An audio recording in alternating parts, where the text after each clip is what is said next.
Let's welcome in Lee Jung-hoo from Rocky Mountain, North Carolina. He wears number 65, Landon Root. Well, I appreciate it, Bill. I always enjoy talking to you. Let's welcome in Wade Boggs. Let's bring in Will the Thrill. He's the ace of the staff. Let's welcome in Logan Webb. Logan, how are you today? Hi, I'm doing good. Good to be on here. Welcome to Extra Innings with Bill Laskey.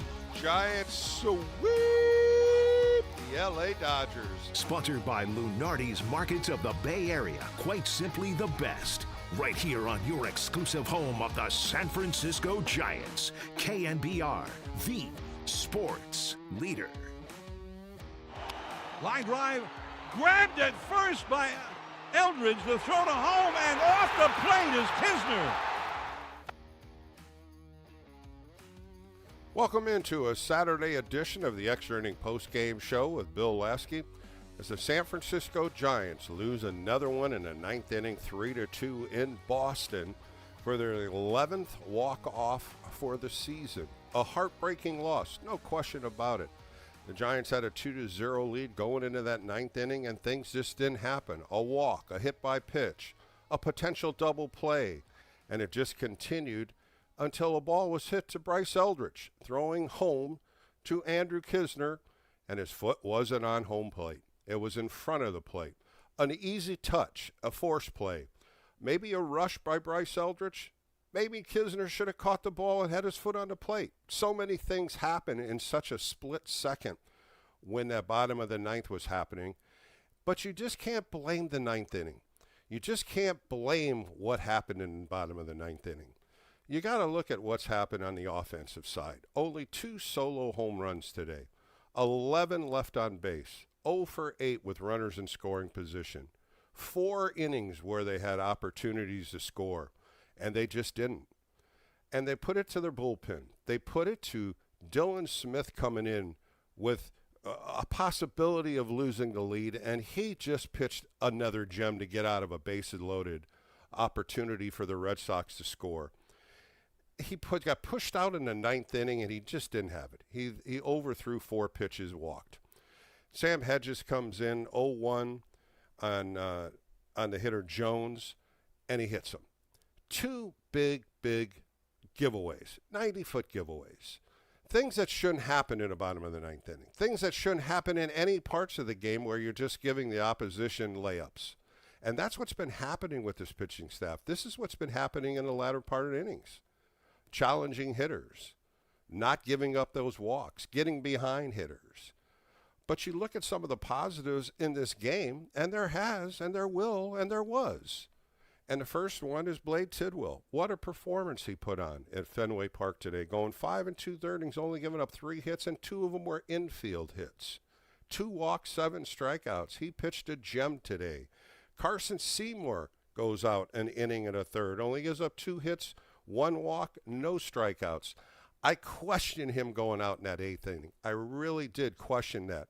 We talked about Keaton Wynn earlier in the year being pushed in the 8th and 9th inning. We never had an opportunity to do that, and here it was, Carson Seymour, who got you to the 8th inning, and they pushed him, a double and a walk, and the walk was 4 straight pitches.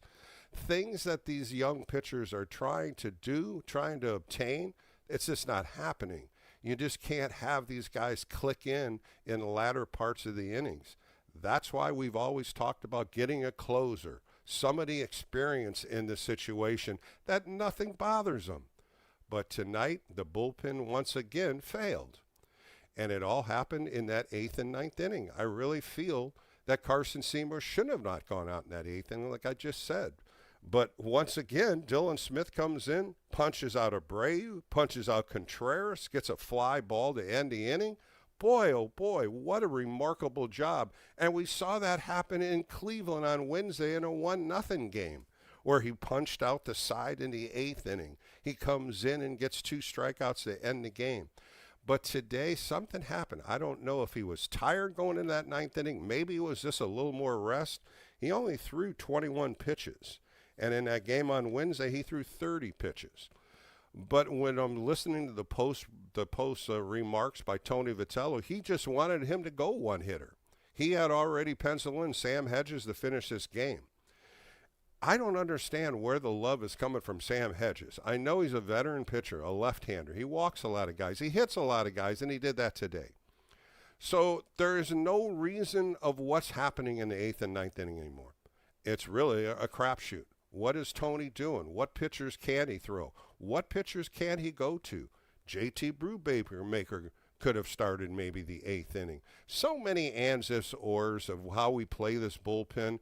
But tonight, once again, the Boston Red Sox, who are in a hunt for a wild card position, came back and scored 3 runs in the bottom of the 9th inning.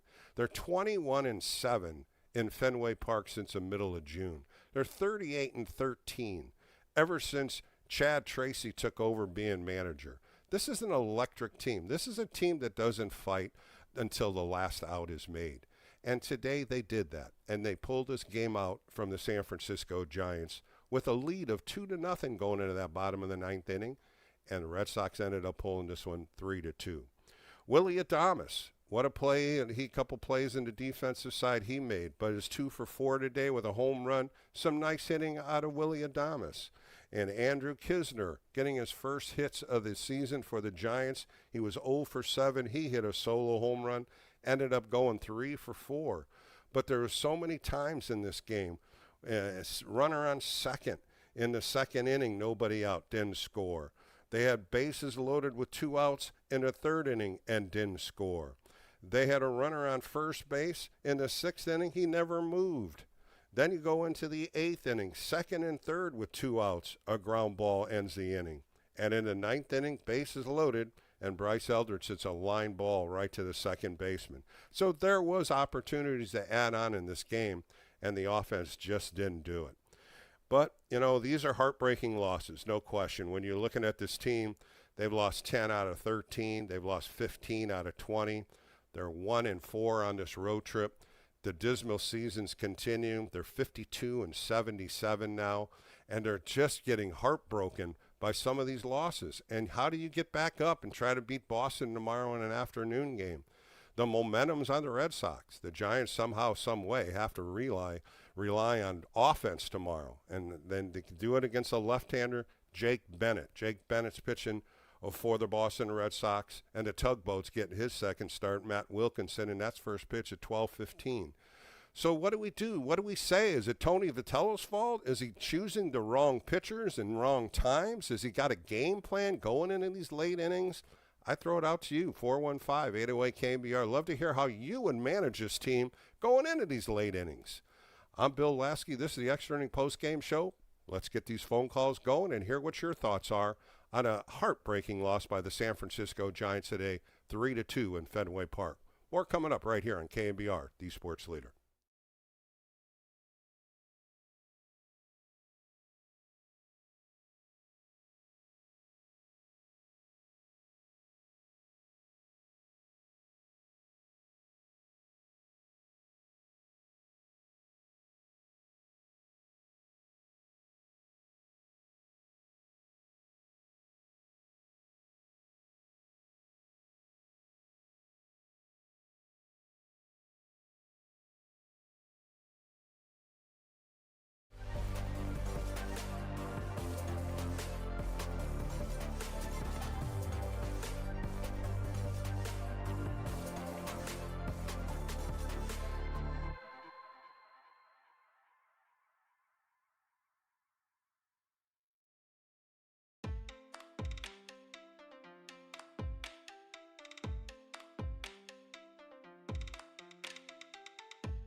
This is KNBR Extra Innings with former Giants right-hander Bill Laskey. Sponsored by Lenardi's Markets of the Bay Area. Quite simply, the best. Hear him on your Apple HomePod by saying play KNBR. Play KNBR.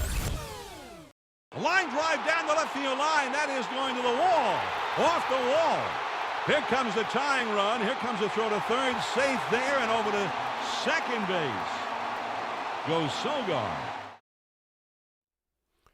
Back on the extra inning post-game show as Sogar hits a 3-2 pitch off Hedges down the left field line that really opened up the ninth inning as the Boston Red Sox come back in this game and they score 3 in the bottom of the ninth inning to steal the game away from the San Francisco Giants as the Red Sox win their 70th game of the year. They're 70-59, and they are jumping into this wild card race. And also, you know, the AL East, it's not over yet. This Boston Red Sox team, as I said earlier, 21-7 in their last 28 games at Fenway, and they're 33-32 overall. They were 12-25 in the beginning of the year at Fenway. They made a manager's change. Chad Tracy took it over, and they just got hot. 38-13 since the middle of June, and 21-7 in their last 28 games at Fenway, and today was magical. They did it again, and at Fenway Park audience, the fans were on their feet, and they definitely pulled it out. All right, let's get to the phone lines. Let's go to Steve. He's in Bend, Oregon. Steve, you're on with Bill Laskey on a Saturday. How's it going up in Oregon? What do you say, Bill? How you doing? Well, disappointing. I think this was a loss, one of those heartbreaking losses, but we've seen 11 of them because this is the 11th time they've had a walk-off against them. Yeah, the Giants seem to bow up on second games of series. They seem to get locked in. I just think now that they're out of it, it's all about looking at maturity and development of the rooks. I guarantee you, when game-ending double play is hit to Basavi, he's going to turn that. The game should have been over. I just wonder, Steve, and I was talking to my producer about this. The ball kind of jumped up, and I just wondered if it hit him in the groin, because that's what he was kind of holding his groin when that ball when he got the hit. And then as he touched second base, he kind of just lobbed it to first base. I just wonder if it got him in the family jewels, and he just couldn't come up with a good throw. They wear cups, don't they? Come on, Bill. Don't they wear? No, they don't. Don't they wear cups? Don't. Not like we did, man. These guys do not wear cups, man. The catcher wears cups. Most of these guys do not, and I think that's a big mistake. Come on, man. I wore a cement castle. It's not going to touch me when I play ball. But I mean, quick hands, right? Quick hands. Yeah, exactly. Protective hands. The thing is, though, is he's going to learn to do the right thing. To if it's heading in that direction in the groin, do what you got to do to turn that double play. So it's all about maturity and development of the rooks. Eldridge, I've never seen an eye. I've never seen discipline at the plate. Is someone like him. He took that a walk late inning that was unbelievable.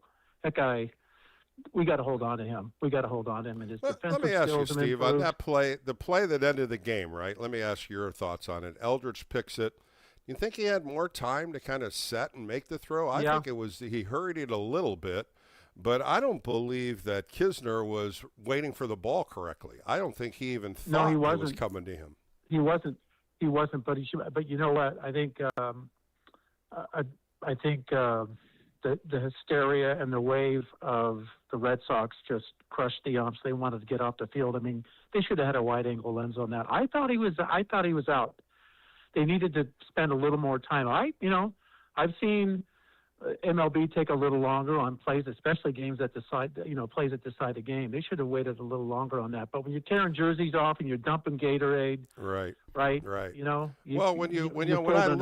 When I looked at it, he looked like he had his foot on the front of the plate, and then when he reached out for the ball, it looked like his heel came up. That's the only thing I could tell if his toe was still on it or not. But you're absolutely right. They really didn't show a wide angle or even a close angle of that play at the plate. They just called it out of New York, and it was bang.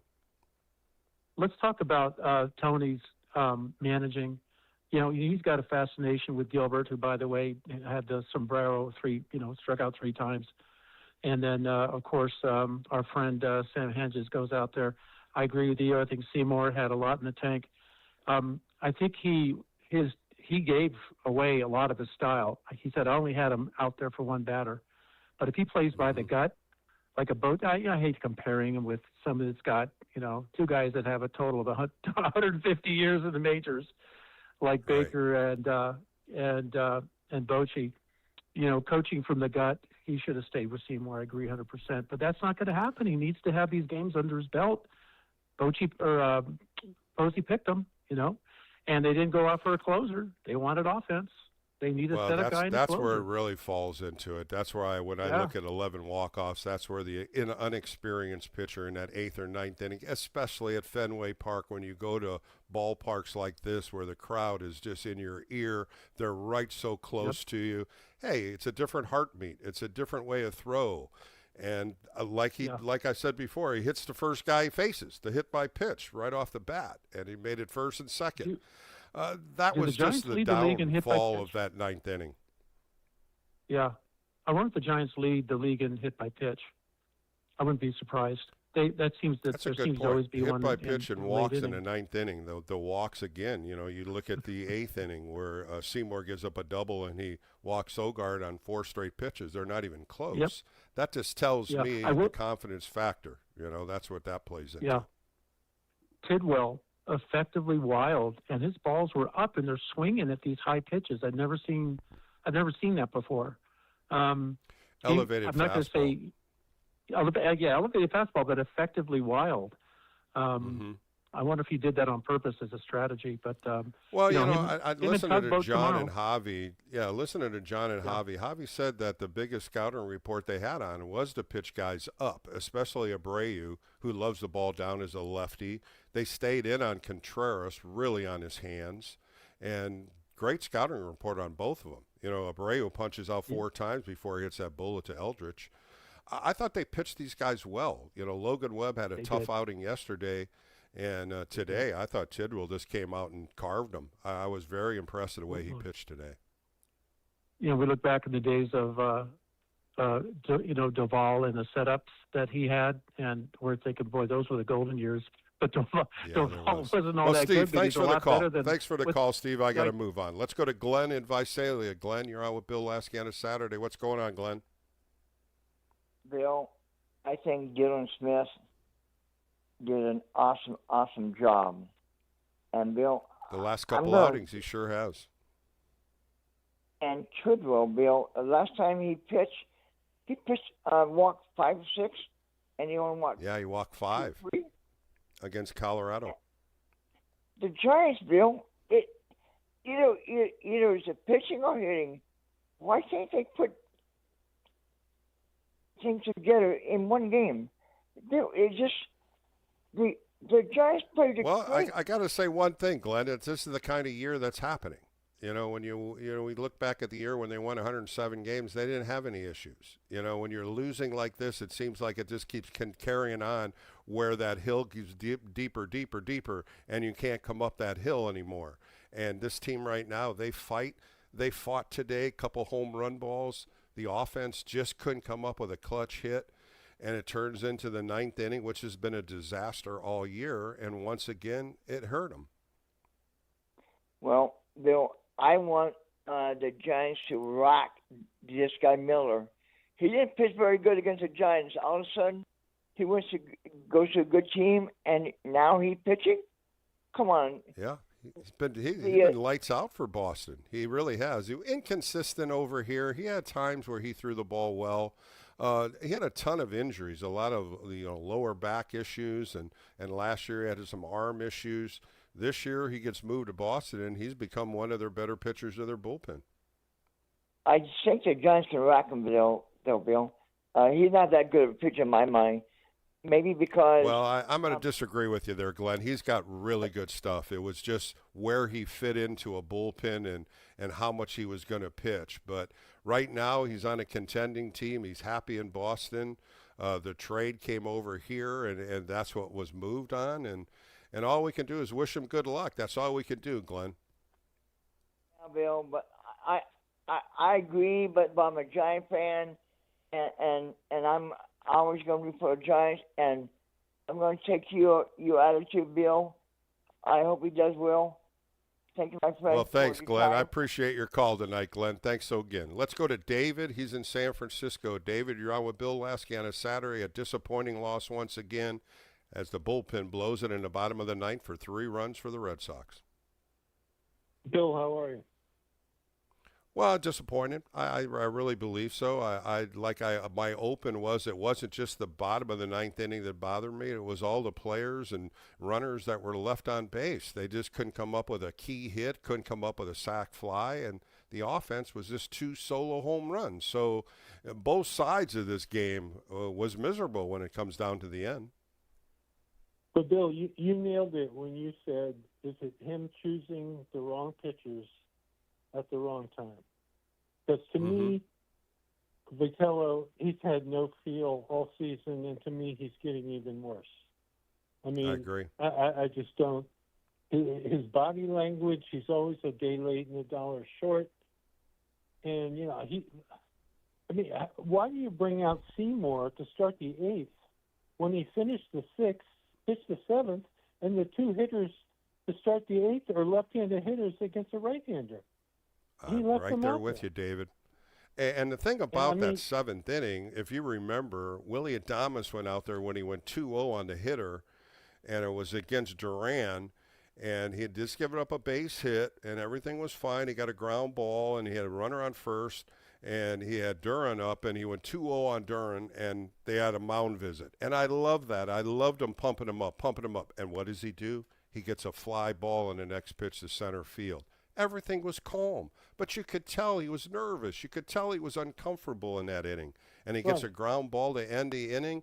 I was clapping in my room because I was like, that's all you need. He just got you to the 8th inning. There was no need to put him in the 8th inning. Nothing. Bill, I couldn't believe he brought him out to start the 8th. I didn't either. And I didn't say no. No, I'm like, dude, not in the 8th. Yeah, Smith had to expend himself in the 8th. And then he brings him out to start the 9th. He gets one guy on. He pulls him for Henkus.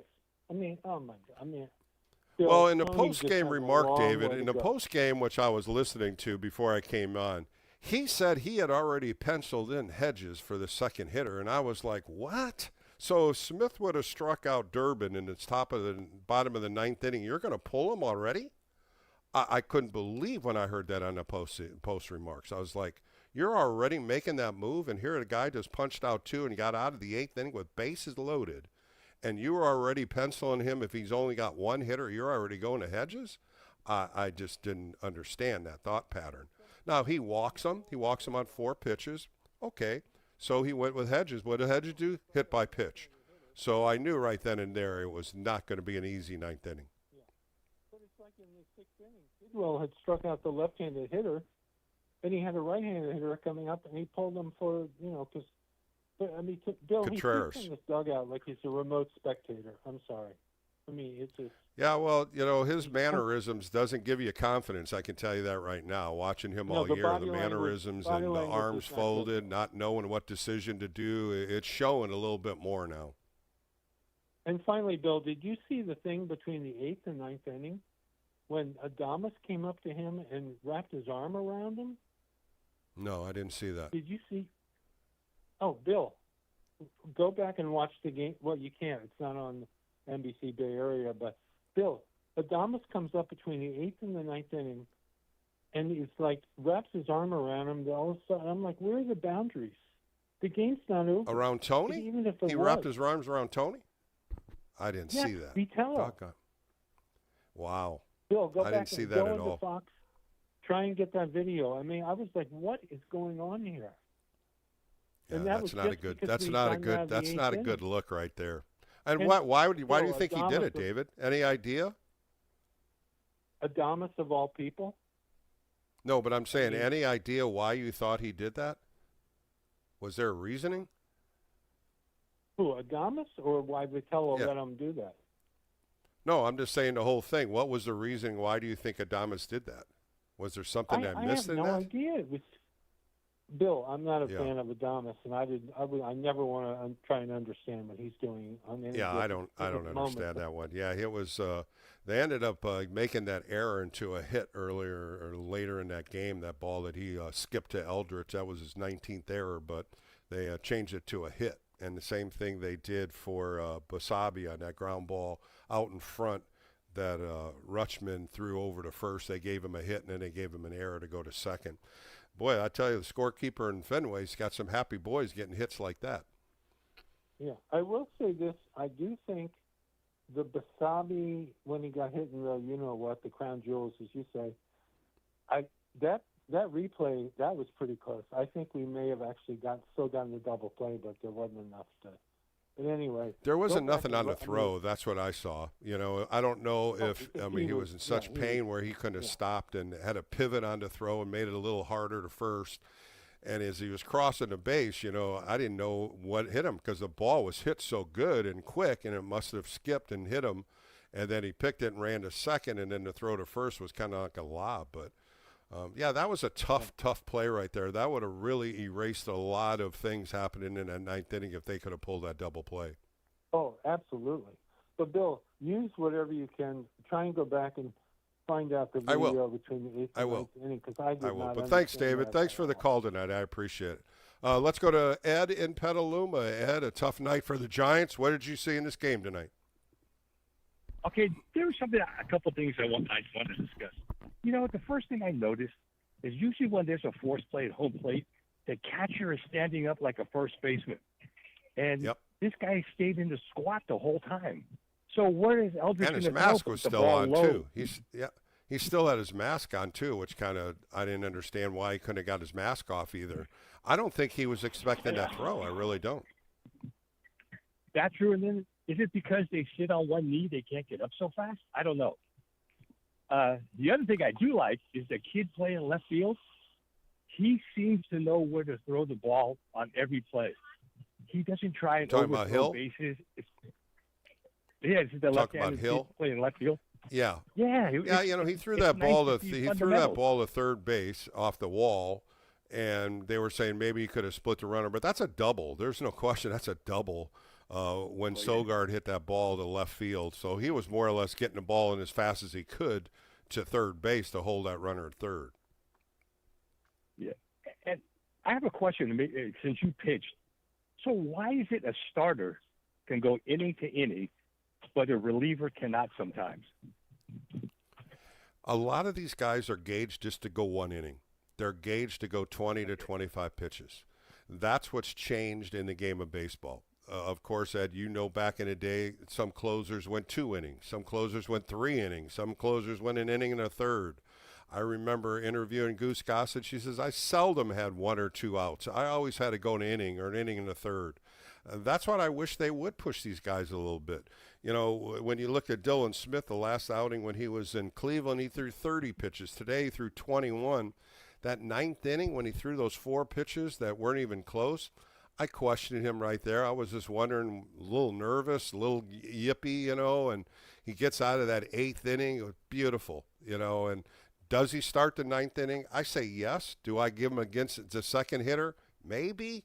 That's your guy right now. That guy can get out of those. He can get out of those problems. And today he went with Hedges, and once again, Hedges is loading bases up with walks and hit by pitch and getting behind hitters. I just don't know why he's in love with him so much. Oh, and one more thing. I did see Adames come up and put his arms around Vitello, and it didn't look like a happy conversation because Willie wasn't smiling, and it kind of caught me off guard. I go, what's that about? It wasn't like, hey, let's go to dinner afterwards. He was. Yeah, my last caller mentioned that. I missed that completely. What, Ed, let me ask you something. Was there something that they were talking about? Did it look like one was upset, or was it just a common, I'm going to come up and talk to you kind of conversation?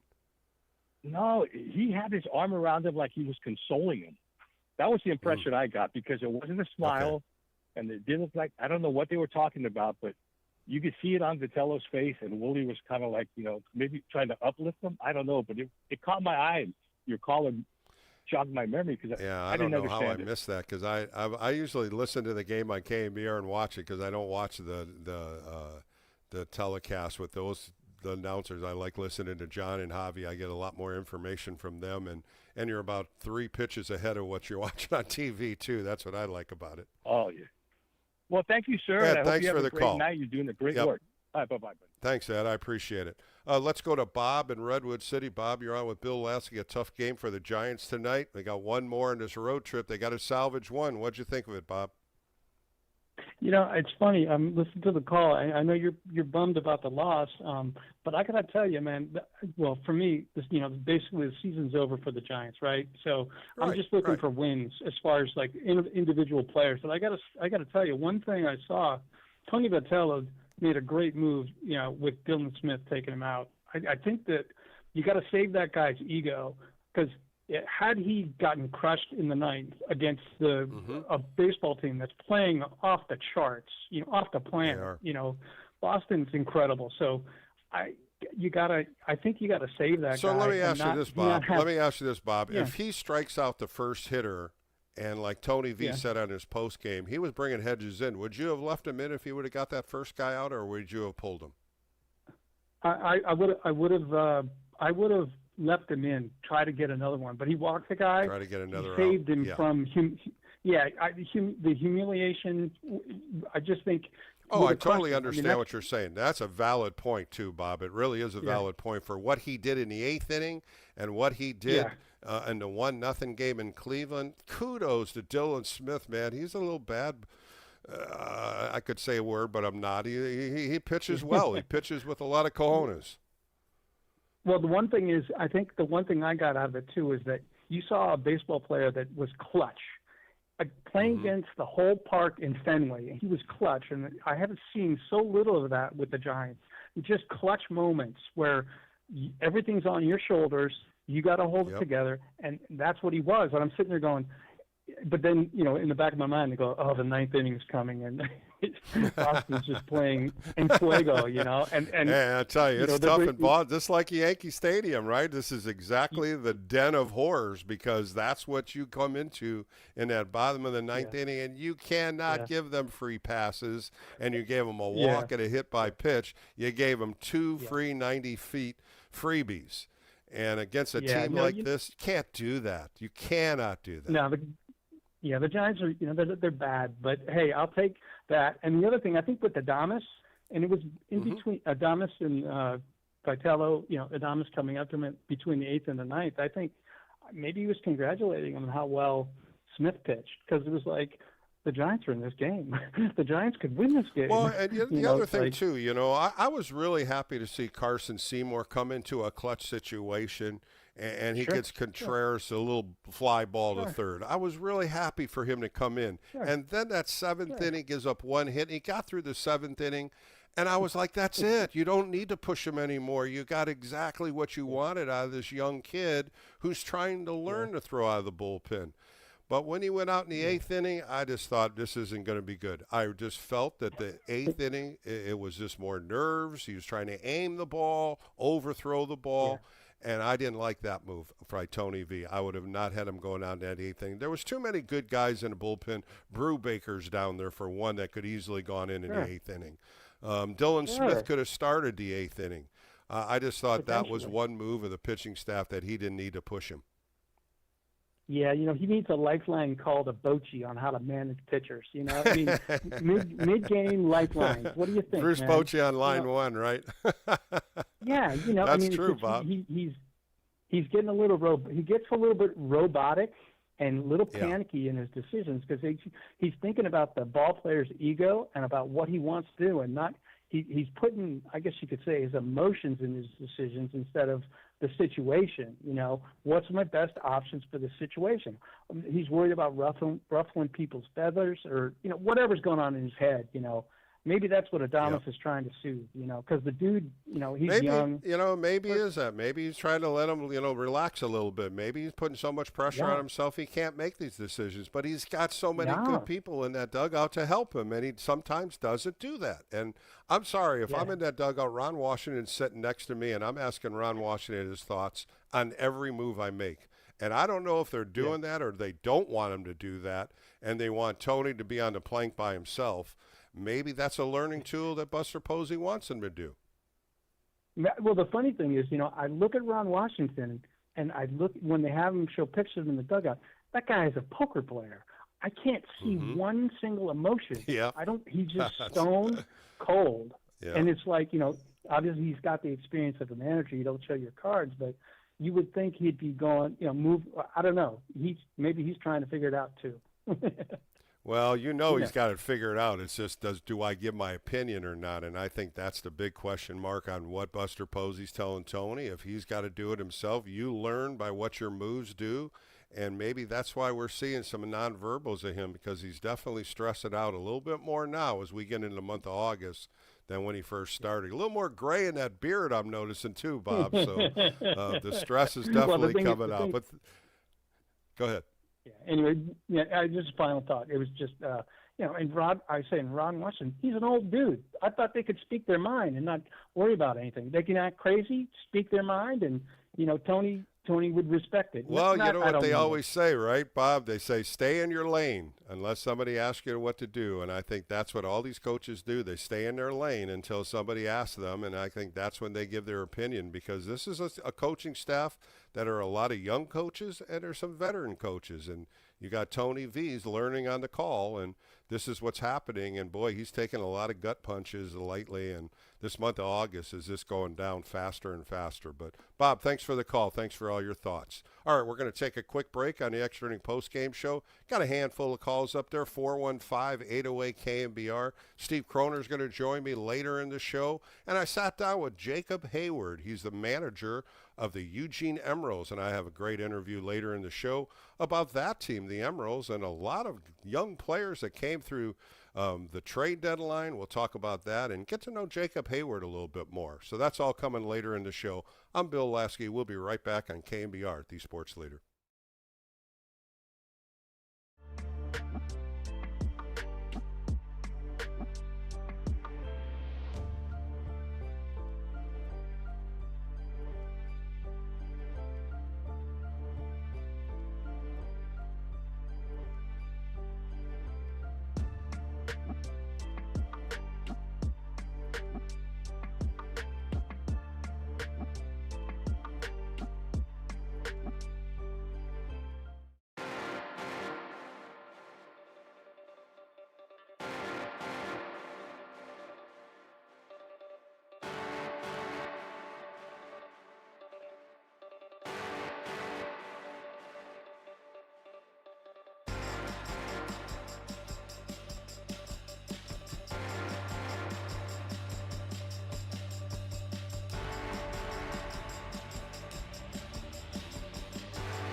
KNBR Extra Innings with Bill Laskey keeps the postgame rolling live right here. Sponsored by Lenardi's Markets of the Bay Area. Quite simply, the best. On KNBR 104.5 FM and 680 AM. The sports leader. Back on the Extra Inning post-game show with Bill Laskey. Giants lose a heartbreaker in Fenway Park tonight as the Boston Red Sox scored 3 runs in the bottom of the 9th inning to win this one 3-2. 3 runs, 8 hits, 1 error for the Red Sox. 2 runs, 8 hits, no errors for the San Francisco Giants, and those 2 runs were 2 solo home runs. Willie Adames hit his 21st, hit it 403 foot. It was his 201st home run. That was in the first inning. He hit a 1-0 fastball from Sandoval, and he nailed it, and the Giants took a 1-0 lead. They built to that lead in the third inning when Andrew Kisner hit his first home run in the third inning, and he hit that as a leadoff hit. 395 feet to left field, a 2-0 fastball. And the Giants took a 2-0 lead all the way to the bottom of the 9th inning when the Red Sox rallied and won this game. Tomorrow, 12:15, the final game of the road trip, as well as the final game against the Boston Red Sox. Matt Wilkinson, that's right, the tugboat's going to get the start. Don't know how many innings he'll throw. Of course, he threw 2 innings against Cleveland, only giving up 1 hit, no walks, no strikeouts in his first Major League Baseball debut against Jake Bennett, a left-hander. He's 7-6. He's given up 6 home runs, 3.4 earned run average, 80 2/3 innings pitched, 69 hits, 17 walks, 61 strikeouts. So another left-hander on the hill for the Boston Red Sox as they try to sweep San Francisco Giants. All right, let's go back to the phone calls. Let's go to Kevin. He's in San Francisco. Kevin, a tough loss by the Giants. What you see in today's game? You know, Bill, a lot of repeating patterns, and I just wanted to not talk specifically about the game tonight, but get your thoughts about 2 things. Okay. One is how poor the Giants are at run prevention. And they walk too many people, they hit batsmen, they don't make double plays they should make, they throw to the wrong base. And at the end of the day, you know, the better teams, particularly the better teams with, you know, not great prevail, don't they? Milwaukee. Yeah, they prevail. Milwaukee, Tampa Bay, you know, that. Yeah. They figure out. And the biggest thing, Kevin, I think when you circle everything you just said, when you talk walks, hits by pitch, errors, the fundamentals of the game of baseball have just gotten worse as the season's got on. You know, you're thinking about throwing the wrong bases, not making double plays, not fielding the ball, not getting the ball out of the glove cleanly. Yeah. Little things like that all add up. And this team just continues to keep doing it. I mean, so you're obviously a very successful major league pitcher, but it occurs to me that maybe we place too much blame on the bullpen and the pitching staff, and just this lack of being able to prevent runs. Obviously, the pitchers are walking the players and hitting the batsmen, but this sort of lack of discipline. And then the other part of it is when you then ask yourself, well, what does it take to have great run prevention? You have to be a disciplined team. Mm-hmm. You know, everybody has to be on the same page, and everybody has to know who the boss is, and they have to know what they're supposed to do, and they have to try to do it to the best of their ability. And when they don't do it, they have to take responsibility and apologize. And the other thing too, Kevin, don't you feel, Kevin, when you look at the younger players coming up for the minor leagues, that they just seem to be out of touch, their confidence, not knowing what to do if the ball's hit to them. And then you look at the veteran players like a Willie Adames. He's got 18 errors already this year, playing kind of aloof, kind of always smiling, joking around. And I want a little more consciousness of him. If he's going to be a leader, be a little more serious in what you're doing out there. And I liked what he did today when he called time up, talked to Carson Seymour. I would love to see more of that. Same thing with Kinsler, coming out to talk to these guys where you don't have to bring the pitching coach out. But I love what you said. The fundamentals of the game, knowing what they're doing, that needs to be cleaned up, and it needs to be fixed quickly. Yeah, and I agree with you. And I think, you know, the number of sort of red flags this season, you know, Ramos with his base running errors, and, you know, obviously, as you said, Adames, you know, not playing very good defense. And then, you know, manager wants to put a fast runner in for Devers, and he makes a big stink about it. shows up the manager. I think the base then running's gotten and better then- with Gary Pettis at third base. Don't Yeah. you think, Kevin? I think the base running, the decisions at third base, I think that was a great move because you don't hear too much about Gary Pettis, and that's kind of what you want out of your third base coach. You want to be seen, not heard, because I think he's making some great stops and some good pushes. No, I agree with that. But I was just going to say, finish. With Landon Roop walks 3 guys in a row, and then the Tigers had to take him out, and he gives him whip. I mean, you just get the feeling that maybe the experiment with Vitello hasn't worked, and maybe there isn't a lot of respect for him, and maybe it's that's the biggest problem, and we just don't know, Kevin. We just don't know what goes on in that clubhouse. I know last Sunday when I was on with the walks in that 6th inning, it got to be just a blowout. And I know after the game, you had Blade Tidwell saying, we had a closed meeting today. That was really the first one I heard that really one of the players spoke up on. And all he said, it was more or less the kind of speech where look yourself in the mirror, give me better effort, give me and one of the things that was said earlier this week in reading a lot of the articles, that he likes coaching the younger players, but he's in fear of the older players. He's in fear of the veterans because he doesn't know the communication style to do it. And if Buster Posey put him in this position, he must have known there was veteran players on this team, and how are they going to react to him? And I think that was a bad step. I think something should have maybe been used before this. Maybe Tony Vitello could have started out his first year as a bench coach to learn the game, learn the ballparks, learn the veterans. But by putting him in his position, man, he had a lot of fires he had to try to pull out, and I don't think he knew how to do it. I completely agree with you. When I'm not listening to the Giants and talking to you, I'm a scientist, and we do a lot of experiments, and some of them don't work. And I think it's really time for Buster and Vitello to really think hard about this is a good idea. It was a novel idea. It was innovative. To change the game a little bit and bring a new voice and a new type of manager in, but it just hasn't worked. And maybe that's because people like I don't know, Kevin. They're saying he's coming back next year. Buster said it. Larry Bear said it earlier this week on KNBR that they have given him faith and he's going to come back next year if we even have a baseball season, because this strike is looming and it's going to be long, as they say, a lot of difficulty between the players and the ownership. All we got to do is wait and find out. But if he is going to be that manager next year, there has to be a lot of changes, and he's got to change some of the coaches on the staff. A lot of them are college coaches. A lot of them are not big league manager coaches that can help him. And I think that's one of the things he's going to have to look at and help and ask for help. And just like a Gary Pettis or a Ron Washington, ask for help for some of these veteran coaches that are out there that can assist him and help him. And I think that's the move they have to do. Yeah, I'm more worried about changing the minds of the veteran players to respect him. I agree there, too. That has to change, too, and there's got to be a focus on some of the things. Thanks, Kevin. I appreciate your call. Let's go to Nick. He's in Sacramento. Nick, you're on with Bill Laskey on a Saturday. Thanks for holding on for me, Nick. No problem, Bill. Thanks for taking my call. Well, a tough game tonight, Nick. Tell me what you thought about the 9th inning. All right. So with Eldridge's play, let's just start with that one because that seems to be the one, to talk about. I think he made the best throw that he could given the information he had. I don't think he knew how much time he had left, and he just threw it as hard as he could. I don't think anybody on the field was trying to tell him how much time he actually had.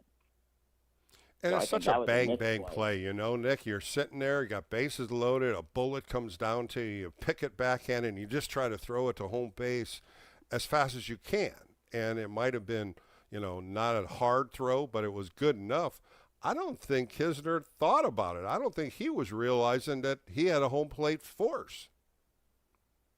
Agreed. And I also don't think the umpire at home plate was aware of it either. I don't think he was in the best spot. But I'm not blaming him for any of that. I don't think he was in the best spot to see it. It seemed like he was more in a spot to see if he was going to tag him. And that's not the position I would have chosen if I was him. But I'm not blaming him. Do you think he touched home plate, Nick? Do you think that foot touch, did you see it in any different way than what the replay showed? I think, Bill, we need at some point they need to design a camera that just sits right on top of home plate, whether it's 70 feet up, so you can make. Might that as call. well. They have Because them in front of can't home go plate one during way. the playoffs. You always see those. You always see those cameras like that. Right, exactly. And then there was as I heard you say, you weren't watching the live. I didn't see him hug him. I didn't understand that. Tell me a little bit more about it, Nick. So I wanted to ask you, there was a play in the it was ball 4 for the Giants, but it was a wild pitch ball 4. But the umpire called time before anybody had control of the ball. And I believe it was Hill who rounded third, and the umpire called time. Why would he do that? That one I did was not that the understand. ball I that don't hit know the what backstop? I think the ball hit the backstop, if that was the ball you're talking about. I remember But a if ball that's the 4 that case- bounced, and then it hit the backstop, and he called a dead ball. But if that's the case, you shouldn't be calling ball 4 because that's a live ball. Or am I just Correct. mistaken in that? Well, it's ball 4, but the ball's still in play. Now, I don't know what their ruling is at Fenway Park, if the ball hits the net or if the ball, falls underneath. I don't know what that ruling is. Every field's different, and it should still be a live ball in my eyes. Right. So I was just confused on that one because I for sure thought he had the chance to at least score from second to home because nobody knew where the ball was, it looked like. Yeah, I'm thinking that's the same thing. I think that's what we're talking about, the same play. But let's just go back to that 9th inning. Did you think that Basabe could have had a double play on that ball? If it was fielded cleanly, and it goes all back to the fundamentals that you were referring to. Yeah. I don't think. Yeah. It comes down to that. I think having Smith pitch when he did, I think when you said he threw 30-plus pitches not 3 days ago against Cleveland. It was Wednesday, yeah. I don't want to. In Cleveland. I don't want to. He had ample rest. He had ample rest, but I think Right. that 8th inning just took everything out of him. I really do. That 8th inning was so it was everything he had. It was every gut pitch he had, and man, he was coming right at him, and that was the inning. That was really the game in my eyes. When he walked out of that inning, I'm like, here we go. We can get through this 9th inning. But when he came out that 9th inning, he threw 4 straight pitches wildly. I'm like, what's going on here? There was no composure, and that's one thing I was a little worried about, because most of the time, if he's sore or if they want to give him an extra day, if his arm's a little tender, then he did exactly what he was supposed to do and take him out. But if he said he was fine, I would have left him in there one more hitter. Well, but Bill, I wanted to ask you a question because you pitched in the majors. There's got to be a difference between pitching an inning with nobody on base and stress level like that versus pitching with bases loaded and how that affects your arm and how much you're throwing. So I get that they probably asked him that, but somebody should have been thinking to themselves, okay, well, let's see. That's a lot more than you've bargained for on that one. So I don't know. I would have been asking. Yeah, it's it's damned if you do, damned if you don't, right, Nick? You'd let him go out in the 9th inning, or do you have another pitcher start the inning? That's the whole question. That's why I was not in favor of Carson Seymour going out in the 8th inning. I thought he did his job by pitching an inning and a third. He was done. Great job. You got through the middle innings. Now I got the 8th and 9th inning. Now I got to get 6 outs. And I think that's what, instead of looking at innings, and one of my best friends always taught me this, count outs, don't count innings. Give me 6 outs. How many outs do you have? How many outs can I get out of you? And you got to go 3 hitters. So how many outs can I get from him? Now, Dylan Smith gave you, he gave up a base hit, but he got the next 3 outs. So he gave you 3 outs. Now, what can I do in that 9th inning to get 3 outs? Who's down in that bullpen that can do it? And he went with Sam Hedges. He's in love with Sam Hedges. Sam Hedges has not pitched as great as we all think. He's walks guys. He's got over 30 walks. He's got over 30 innings. He walks guys, and he hits the guys. And I think he's got stress innings that he cannot come through. And I think sooner or later, hopefully, we'll get somebody else to fill that role. And, Bill, can I ask you one more question? I don't mean to take up more of your time. No, go ahead, buddy. It's a Saturday night. I'm here for you, Nick. I love the fact that we're bringing up pitchers right now because the season doesn't mean anything really at this point. I really do. but is there a concern to you that when we bring up these pitchers, is there a concern that maybe they haven't had the time to develop and they get thrown into situations like this? Is there any of that, or am I just thinking too hard? No, I think what he's done with the younger pitchers, I think he has taken baby steps with them, just like Tugboat, only have him throw 2 innings. I thought that was a good move. I was one of them that said, sure, I'm a fan. I would have loved to pitch him more, but I was glad he just got his feet wet. He got his feet wet with his family and friends there from Cleveland. I thought that was a good move. Same thing with Trent Harris. Trent Harris has got really good stuff. His first couple outings, he didn't throw that well. The last couple, we're starting to see Trent Harris, that the guy we know, the good curveball, the high leverage fastball. I think you have to take baby steps with some of these guys to give them an inning, give them 2 innings, stretch them out a little bit more. This is the big leagues. This is the last step that you have in your professional career, and you have to learn how to be here. You got to learn to be a big leaguer. You got to learn to be a major league pitcher, and you have to take those steps. You're going to have some lumps. You're going to have those hurdles you got to get through, but you just don't want to go in there and just get bombed every time out to try to push a guy. Say, just like what Carson Seymour did. I gave him an inning and a third, man, I'm high-fiving him when he came out of that inning. You got a great job. You did everything I wanted. That's it. You don't have to push him into that 8th inning. Same thing with Tidwell. Right. I loved him going out in the 6th inning. I love that idea. And he ended up, striking out Abreu to get out of that inning before Seymour comes in. Push him. You had a 2-0 lead. He was pitching great, and his pitch count was good. He had 93 pitches. But the other day when he walked a couple of guys, I thought maybe give him one more hitter. Push him a little bit. Push these guys just a little bit more to give them confidence that they can do it. And I think that's the biggest word you want to give young pitchers, the confidence that you can pitch in the big leagues. And if I'm the pitching coach, that's the first thing I'm telling you. You did a great job today, and just build off of it. Instead of going in and saying, this is what you could have done, this is what you didn't do right. No, that's not how you bring up young pitchers in the big leagues. You got to give them confidence and let them build their own confidence in different times, in hard times. Because that's what good pitching coaches do. And I had some real good ones. Right. Well, Bill, thank you. Appreciate it. And, man, can we get through a 9th inning? Tomorrow will tell. Another day tomorrow, Nick. Thanks for the call. Let's go to Edward. He's in Walnut Creek. Edward, thanks for holding on for me tonight. How are you? Hey, Bill. I'm doing good. Yeah, the 9th inning, it was crazy. But, what kind of led up to it before that was, if we go back over the last 5 years, I wonder what the Giants' batting average is with runners in scoring position and with runners on third with less than 2 outs. I mean, it's just year after year after year. And, I mean, even when they try to squeeze, the batter will either miss the ball or foul the ball off or pop it up into a double play. I mean, it's just unbelievable. And as I said to you last they had a statistic today, Edward. They had a statistic with runners in scoring position. The Giants are hitting 252. I saw that number today, and that I was like, whoa, that's kind of higher than I thought it was. I really did. When you go 0 for 8 with runners in scoring position today, and they left 11 runners on base, and you couldn't get a base hit, you couldn't get a sac fly, you couldn't get a guy over. That's why I weighed this on my open today. I said, we can't just weigh this on the 9th inning. We have to weigh a little bit of this on the offense because they didn't come through. They could have blown this game open. They could have had 3, 4, 5 runs easily in a couple of these innings.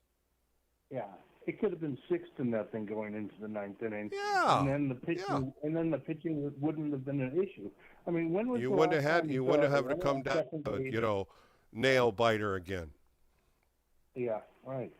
When was the last time we saw a runner on second base with no outs and somebody intentionally hitting the ball to the right side of the infield? I mean, you never see it. I mean, you had that today in the second inning. In the second inning, they had that, Edward, and they left him at second base the whole inning. That's when Basabe hit that little edger out. Roosman threw it over to first baseman's head, and he was at second base, and nobody was out. And guess what? Jung-Hoo Lee strikes out. Kosk gets a ground ball to short, and Gilbert pops up to second. He never moved from second base, and you're talking exactly what they need to fix. Yeah. And just like I'm repeating myself, but just like we both agreed, it just, if those things happen, the ninth inning never even is an issue. It's over before it gets to the ninth inning. Yeah. So and they don't have that, and that's where you're so right, Edward. They don't open this game up, so you don't have these tight games, and that's what's putting so much pressure on these guys in the bullpen that are not closers. They're middle guys. They're setup guys. I've talked about this the entire year. The closer is a different mentality of a pitcher. The experience of a pitcher in the ninth inning is totally dominant if you have confidence and you've done it time and time again. Dylan Smith's getting there, no question. Dylan Smith's trying to get there, and we're seeing signs of him. But he doesn't have the build-up from last year, the year before. This is his first time doing it, and he's done a great job. But he's not a closer. No. After the eighth inning tonight, I think emotionally he was kind of sacked. I think, he was drained when he came out for the ninth inning. He did. Yeah. And I might disagree with you a little. I think I would have taken him out after he walked the first. I think Tony did probably right. And when the second pitch, and I know he didn't hit the second batter, but when the second batter was hit, I went, oh my gosh, here we go again. I think we all did. I think we all did, Nick. We went, here we go again.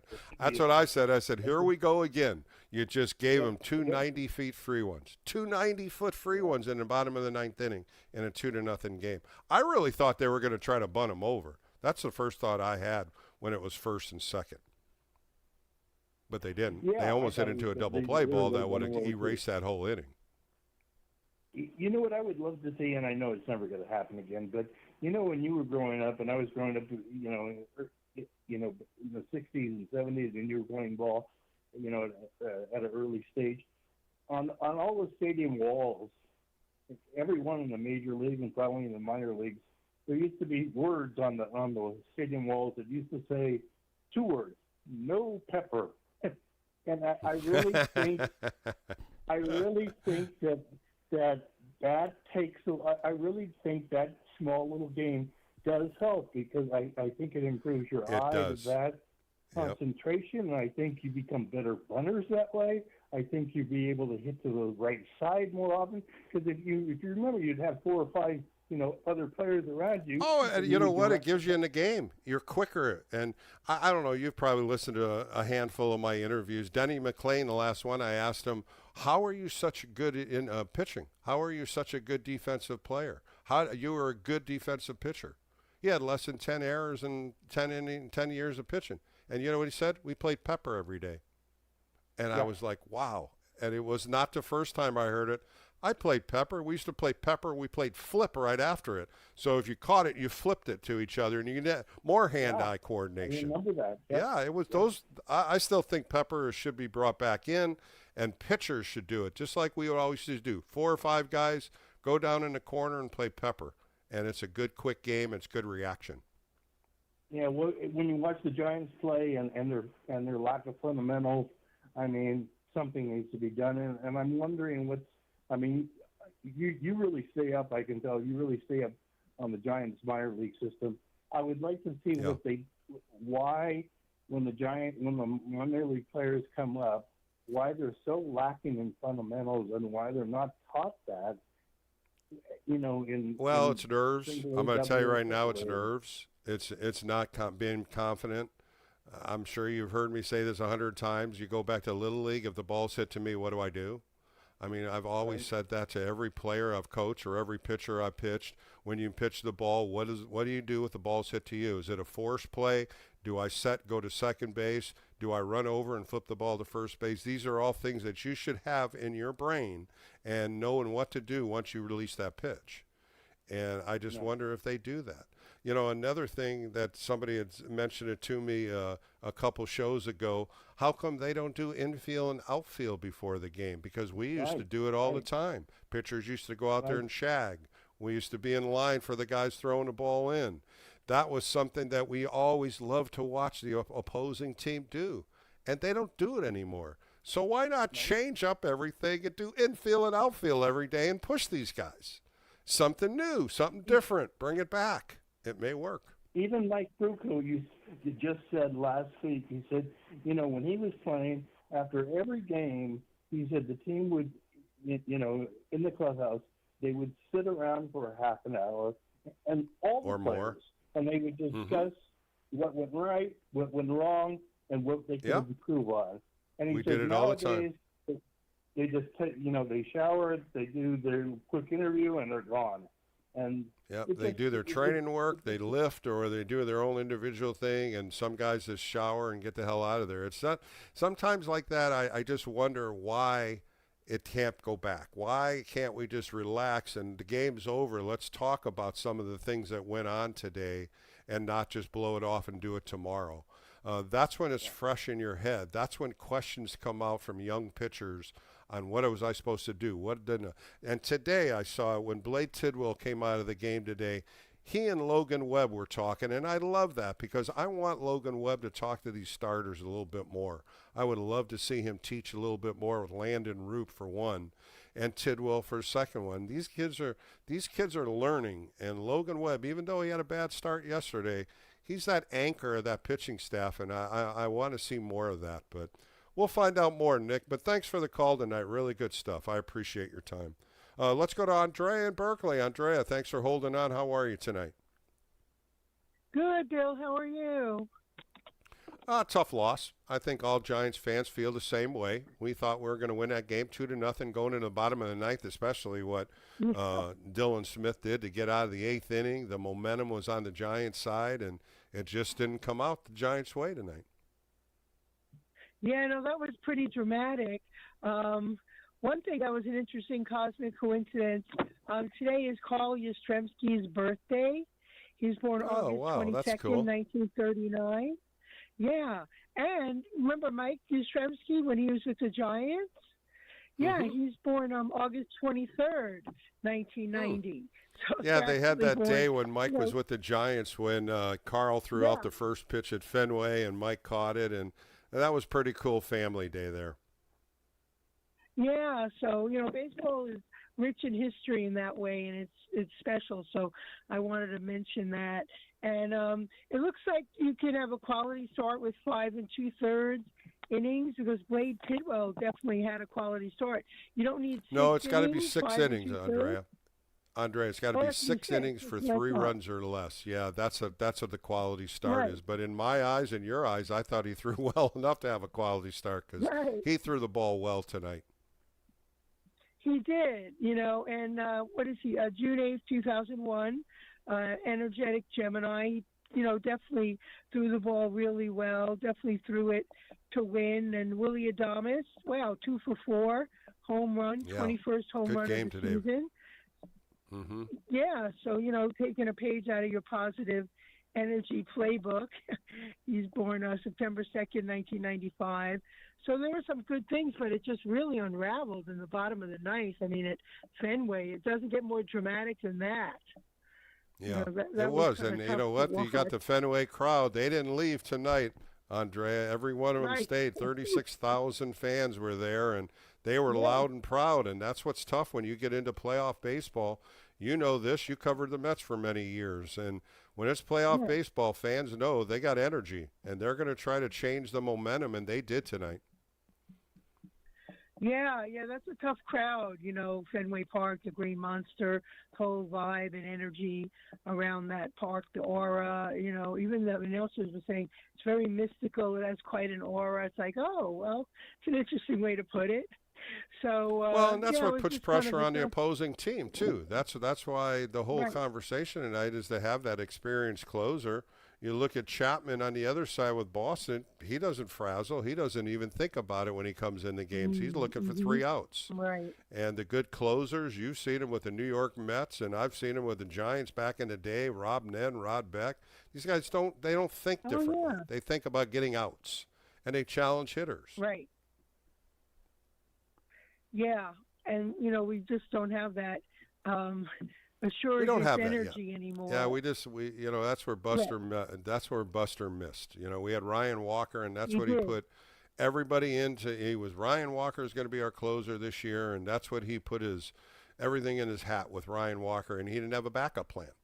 And even though Ryan Walker wasn't really an experienced closer, that's what he felt that he had. And from there on, it was a mystery, and it still is a mystery to get those last 3 outs. Yeah, kind of live and learn. We definitely need to focus more on the closer and see something a little more reliable that we can come up with. That would be a lot more reassuring, and pitchers who had a quality start can get the win. I mean, it really does affect everybody. Well, Andrea, we'll see if we can do it tomorrow, put it that way. And I got all your information, so I'll get back to you on the couple things you sent to me, and I'll be in touch with you this week, Andrea. Thanks for your time tonight. All right, coming up next, I'm going to sit down with my buddy Steve Kroner, get his thoughts on the game, and that's going to come up next right here on the Extra Inning Postgame Show on KNBR.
Bill is back. Fired up, bringing it, all excited. This is KNBR Extra Innings with Bill Laskey. Sponsored by Lenardi's Markets of the Bay Area. Quite simply, the best. Listen on your Google Home smart speaker by saying play KNBR.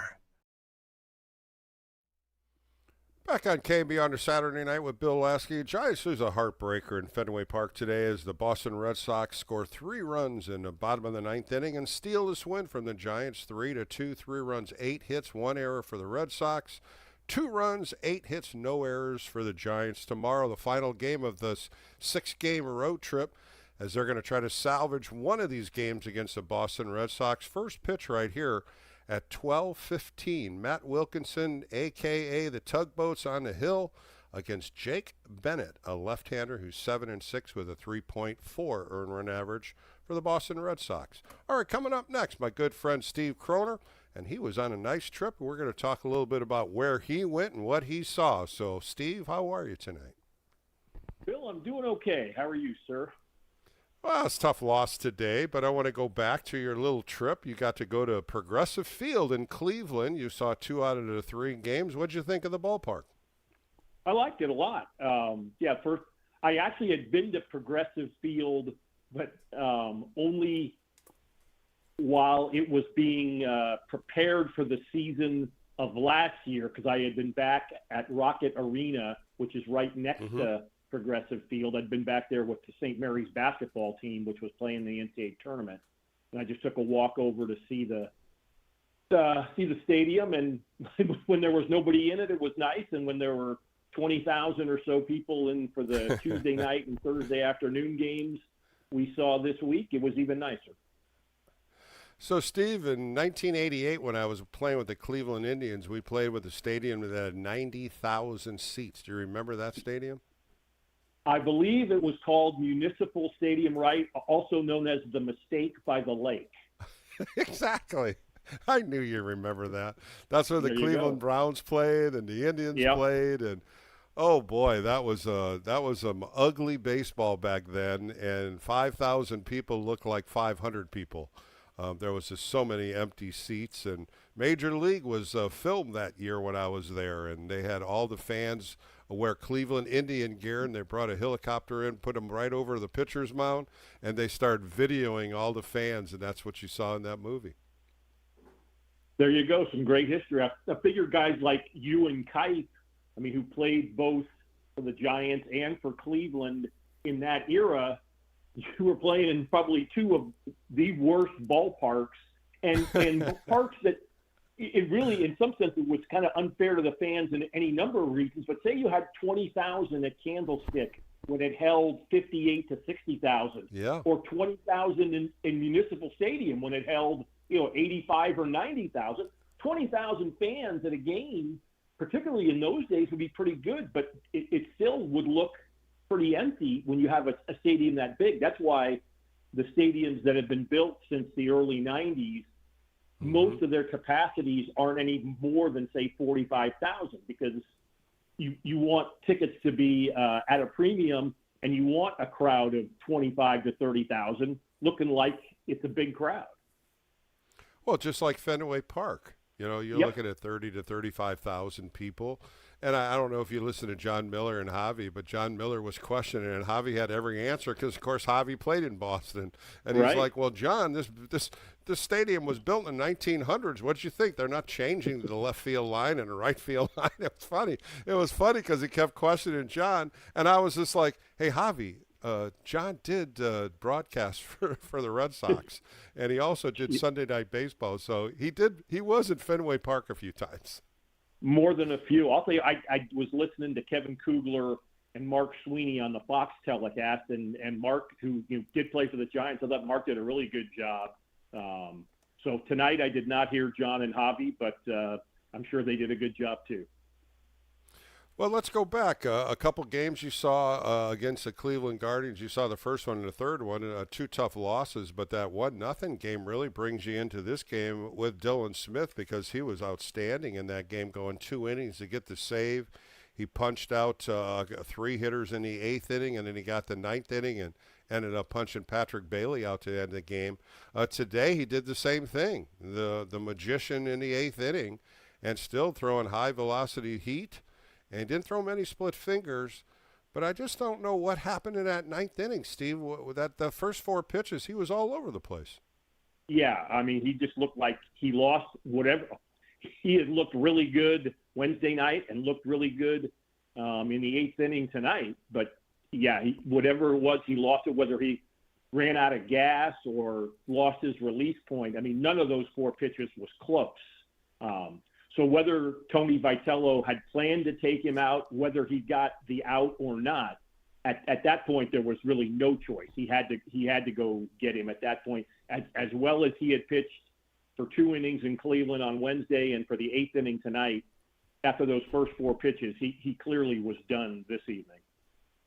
Yeah, the momentum stayed with the Giants after that 8th inning when he got out of that with that fly ball by Rushman, and I really felt that was a good inning, and I just wondered, could he go and do it again in the 9th inning? And even John and Javi were saying, is there somebody else that's going to follow him up because of all the lefties? And then Javi was like, well, Hedges was up, and I was just wondering when he was going to bring him in. And in the post-game remarks, Tony had said that he was only going to use Smith for 1 hitter, that he had already planned Hedges to come in that inning. And that kind of baffled me a little bit because here we are again questioning that 8th and 9th inning, who's coming in, who's going to be that closer. I haven't seen much out of Hedges to be a closer, even though he's the best lefty down there right now until a couple other pitchers that could come back. Matt Gage is being the one, and I think he's going into rehab, a lefty. But what'd you think? Did you think that could have happened if he would have stayed out there and Smith got the first out? Do you think he would have kept him in, or do you think he would have gone lefty against the left-handers? Well, and then get a pinch hitter instead of Duran, get Jones up there who got hit by the pitch. I mean, I'd just take Vitello at his word. If he said he was gonna take Smith out no matter what happened with Durbin, I take his word for it. And I can be persuaded on both sides of that. On one level, look, yeah, Smith was really good Wednesday night getting a 6-out save. The other thing is you want guys to feel good about themselves when they come out of the game. And whether he gets Durbin or not, Dylan Smith is going to have come into a game with 2 on and nobody out in the 8th. And worst thing in the world is he leaves in a 2-run lead, and he leaves in the 9th inning with 1 guy on and nobody out and still a 2-run lead. Dylan Smith, even though he had a 4-pitch walk to open the 9th inning, he still can feel pretty good about himself for what he did in the 8th. Right. If you leave him in for another batter or 2, maybe he gets those hitters out, maybe he doesn't. It's almost kind of a 50-50 thing for me in that regard. Well, that's kind of where I threw a lot of the different thoughts I had with a lot of callers tonight about leaving Carson Seymour in. I thought Carson Seymour was fine after 7 innings. I didn't see him going out in the 8th inning. There was no need to push him to the 8th inning. And I go back with Keaton Wynn trying to pitch the 9th inning, and he was uncomfortable doing that. And I thought that was the same thing by leaving Carson Seymour in that 8th inning. It was a whole different mental part of the game, and he's not there yet. He's learning to pitch in those middle innings. He was a starter in Sacramento. So here he's learning a different role in the bullpen. I was happy with him. I went out of the 7th inning. I'm clapping. You did your job. Nice job. But when he went out in the 8th inning, first thought I said is, this isn't going to be good. I just felt it. And the double and the walk, and I'm like, you just got him into trouble. I just didn't like that move. Yeah, that one I agree with you, Bill. I think, you want a guy feeling good about himself. Carson Seymour could feel real good about himself getting out of the 7th inning. Yeah, so on that one, I completely agree. I don't think that was the right move there to give him. I mean, I think that's maybe you start Dylan Smith in the 8th and give him a clean inning and not have him have to do a Houdini act to get out of it. But so yeah, on that one I agree with you absolutely. Steve Croner joining me on the X Earning Post Game Show on Saturday. You can follow him on X at Steve Croner SF. Let's go to the last play. Ball hit to Eldridge. Eldridge kind of threw a little off-balance throw. People are saying he had more time than he thought. But in that quicker reaction, I thought he did the best he could. And the other end, I didn't think Andrew Kisner thought, hey, I got a force out. I should be standing on home plate. I thought he kind of had a mental lapse on, am I going to tag him? Now I'm going to be a first baseman. I thought his heel came off home plate. What did you think of that whole play? Boy, I'll put it this way. The ninth inning from the last out of the top of the ninth through the Basabe play and, was the hitter, let me get to who it was it Monasterio at first? I mean, that play was bang, bang. You could make a case that he was out at first. You got to give Nick Sogard a lot of credit. The ball Eldridge hit looks like it's going to right center field. The Giants are going to be up 4-0, and that whole ninth inning is different if Sogard doesn't make a great play. And give Basabe credit. I don't think the Fox telecast really showed where that ball might have hit him, where I think it did hit him. And for him to still get an out at second and almost get the out at first, that was a hell of a play by Basabe. And if I can digress for a second, the public address announcer in Cleveland was pronouncing his name Basabe. I don't know if the Cleveland public address announcer was right or if Basabe is, but that's something that hopefully will be clarified in the next few days. But in any event, the play at the plate, I mean, it's so bang, bang. I don't think you can criticize Bryce Eldridge at all. Again, first of all, remember, he's a guy who's still not a very experienced first baseman. He makes a great dive to his left. I mean, that ball looks like it's headed down the line, and there's no debate at all. So he did have more time. Let's be honest, he had more time. But in the split second that you have to make that decision, you don't know that, particularly in that situation at Fenway Park in the ninth inning for a guy who hasn't played first base a ton. Give him credit for making a great stab. And then Kisner, again, that play was so close. Was his foot on the front edge of the plate? I don't know. Perhaps I think you could possibly criticize him a bit for not being more on the plate, that you don't have to split hairs on whether he was on the front corner or not. But in his defense too, that play was so bang bang. Off the bat, I'm sure he's thinking, "Oh, the game's over. That ball's down the right field line." And then Eldridge makes this great stop, and now Kisner has to get ready to get to the plate, and maybe he's not in the position you would like him to be. Plus, let's give him credit again this too. Eldridge didn't make a great throw. You can make a case that, Kisner made a heck of a play just to stop that ball. So, again, the Sogard play to end the top of the ninth, the Monasterio hit with Basabe, and then the last play of the game with, the play at the plate, and does Eldridge have time or not? Steve, something that we haven't even discussed in any of the calls was the pinch hit base hit by White off his hands. It just kind of it frailed into center field. I mean, I was like, boy, he jammed a perfect ball, and here's Basabe going cross second base. And I didn't know if Adames was playing in a hole or not because that ball just reached the outfield. It wasn't even hit hard, and that was a key hit of that inning. Yeah, no question, Bill. And it looked like, from the replay I can remember in my head anyway, that Adames was pulled into the hole. It didn't look like he had much of a chance. And I think that's why Basabe did give it all he had to try to get to that ball in short left center field. But, yeah, again, another play that could have gone the other way but didn't for the Giants. Well, Steve, I got some offensive questions to ask you tonight. And I think the first one is Victor Barracoda leading off. There's no way that I can believe that he ever led off in any game that he ever played in the minor leagues and now in the big leagues. That was the first big question that I just didn't understand. There was other guys. Jung-Hoo Lee could have led off, even though it was Sandoval being a left-hand pitcher.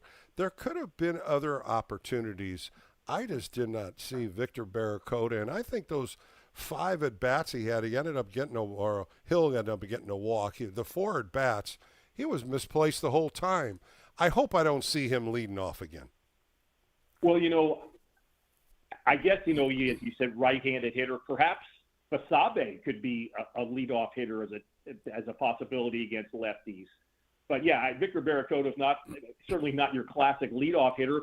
But let's not forget, Bryce Eldridge did some leadoff hitting not so long ago.